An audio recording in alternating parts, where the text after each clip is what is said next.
Atenção, o homem está nervoso. E ele começou o ano de 2010 vai tomar no bico. com mais uma. Chulipa. Ó, seladinha, hein?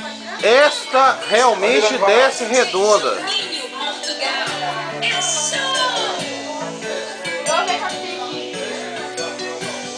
Chulipa.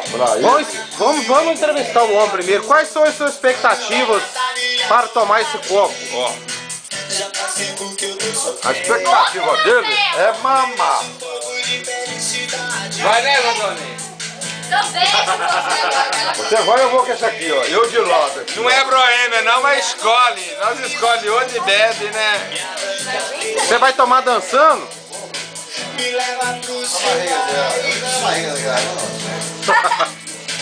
Eu já vou mostrar no banheiro pra você baixar. Ah, é a madrugada inteira.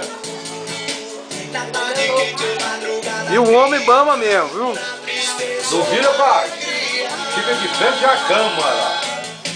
Ficar sozinho na bola, mas eu não se embora. Nem se joga fora. Procura a gente. Olha o neném crescendo. Tá respirando. Não tem problema. Tirando o copo da boca. Tá. Respirou. Vem enchendo o cascaço meu, pai. Não, mas tem que tirar outra. Me senti tanto. Credo! Marcelo! Ai,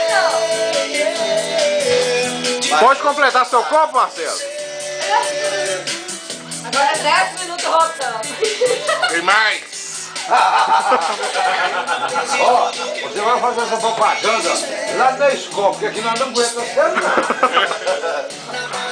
O que você tem a nos dizer aí?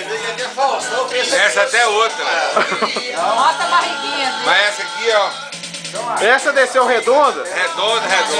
Isso aí ele cultiva com carinho, muito certeza. Pode desligar a câmera?